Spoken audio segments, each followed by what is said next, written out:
कधी विचार केलाय की एखादा कायदा संसदेत पास होतो पण तो लागू व्हायला चक्क 10 वर्ष किंवा त्याहून जास्त वेळ लागतो? ऐकायलाच थोडं विचित्र वाटतं नाही का? आज आपण अशाच एका मोठ्या विजयाबद्दल आणि त्यामागे दडलेल्या एका लांबचक प्रतीक्षेबद्दल बोलणार आहोत. हो, आपला आजचा विषय आहे महिला आरक्षण. सप्टेंबर 2023 म्हणजे बघा, कित्येक दशकं चाललेला संघर्ष आणि अखेर तो दिवस आलाच. भारतीय संसदेने महिला आरक्षण विधेयक मंजूर केलं. खरंच तो एक ऐतिहासिक क्षण होता. केवढा मोठा विजय होता तो. सगळीकडे कसं एकदम उत्साहाचं वातावरण तयार झालं होतं. आणि ह्या विजयाचं केंद्रस्थान होता फक्त एक आकडा, 1/3. हो, म्हणजे लोकसभा आणि राज्यांच्या विधानसभांमध्ये तब्बल 1/3 जागा आता महिलांसाठी राखीव असणार होत्या. विचार करा, भारतीय राजकारणाची दिशाच बदलून टाकण्याची ताकद होती ह्या एका निर्णयात. सगळं कसं एकदम छान वाटत होतं, जल्लोष सुरू होता. पण मग एक खरा आणि सगळ्यात महत्वाचा प्रश्न समोर उभा राहिला.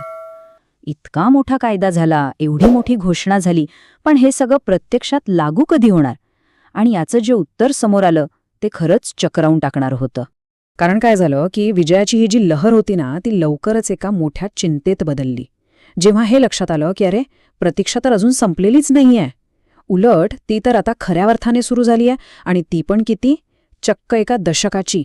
सगळ्यांना काय वाटत होतं की ठीक आहे, हे आरक्षण 2024 पासून किंवा फार फार तर 2029च्या निवडणुकीपासून लागू होईल. पण वास्तव काय समोर आलं? वास्तव हे आहे की याची अंमलबजावणी 2034च्या आधी होणं जवळजवळ अशक्य आहे. हो, बरोबर ऐकलंय, 2034. ठीक आहे, पण मग साहजिकच प्रश्न पडतो की इतका मोठा उशीर का? यामागे फक्त राजकीय इच्छाशक्ती कमी पडते की अजून काही वेगळीच कारण आहेत?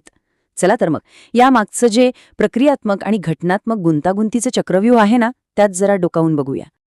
तर झालंय असं की या कायद्यातच 2 मोठ्या अटी टाकल्या आहेत. पहिली अट म्हणजे हे आरक्षण लागू करायच्या आधी देशाची एक नवीन जनगणना पूर्ण व्हावी लागेल. आणि दुसरी अट, त्या जनगणनेचे आकडे आल्यावर संपूर्ण देशातले लोकसभा आणि विधानसभा मतदारसंघ आहेत ना, त्यांच्या सीमा पुन्हा नव्याने आखायला लागतील. याच प्रक्रियेला डिलिमिटेशन किंवा मराठीत मतदारसंघ पुनर्रचना म्हणतात. आता ही जी मतदारसंघ पुनर्रचना आहे ना, हे काय वाटतं तितकं सोपं काम नाहीये. जरा इतिहासात बघितलं ना की या कामाची व्याप्ती लक्षात येते. म्हणजे बघा, 2002 साली जो शेवटचा आयोग नेमला होता, त्यालाच आपलं काम पूर्ण करायला तब्बल 6 वर्ष लागली होती. 6 वर्ष. आणि आता विचार करा, यावेळी तर हे काम कित्येक पटीने मोठं आणि जास्त गुंतागुंतीचं आहे. 543 लोकसभा आणि 4000पेक्षा जास्त विधानसभा मतदारसंघ. आकडेच किती मोठे आहेत बघा. म्हणूनच तज्ज्ञांना असं वाटतंय की ही संपूर्ण प्रक्रिया म्हणजे जनगणना आणि पुनर्रचना 2032-33च्या आधी पूर्ण होणं जवळजवळ अशक्य आहे. पण मग एक महत्वाचा प्रश्न येतो की या अटी मुळात कायद्यात टाकल्याच का? या सगळ्या उशिरामागे काही राजकीय गणित आहे का? चला, आता जरा या पडद्यामागचं राजकारण आणि त्यातलं गणित समजून घेऊया. आता हे आकडे बघा. खरी गोष्ट इथेच लपली आहे. आज लोकसभेत एकूण 543 जागा आहेत, बरोबर? जर हे आरक्षण लगेच लागू केलं तर यातल्या 141 जागा महिलांसाठी राखीव होतील. याचा सरळ अर्थ काय होतो? याचा अर्थ होतो की 181 सध्याच्या पुरुष खासदारांना आपली जागा सोडावी लागेल. आणि हेच कोणत्याही राजकीय पक्षांसाठी सगळ्यात मोठं राजकीय आव्हान होतं. मग यावर राजकीय तोडगा काय काढण्यात आला? तोडगा असा होता की लोकसभेच्या एकूण जागांची संख्याच वाढवून टाकायची. म्हणजे काय होय? सध्याच्या खासदारांना धक्का लागणार नाही आणि महिलांसाठी नवीन जागा तयार करता येतील.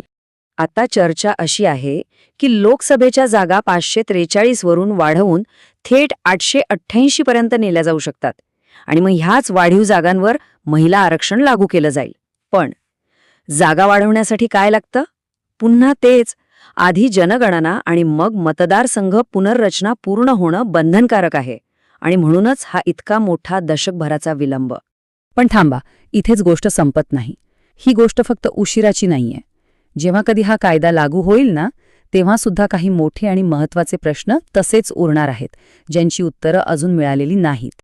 उदाहरणार्थ, राज्यसभा आणि विधान परिषदेत महिलांना आरक्षण का नाही? एक प्रश्न. ओबीसी महिलांसाठी स्वतंत्र कोटा का नाही, जसा SC/ST महिलांसाठी आहे? हा दुसरा महत्त्वाचा मुद्दा.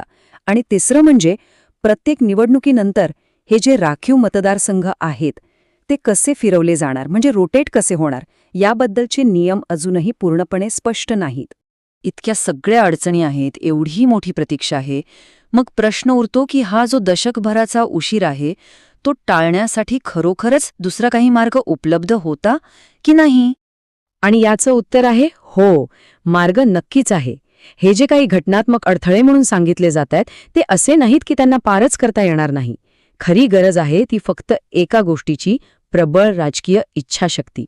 संसद काय करू शकते?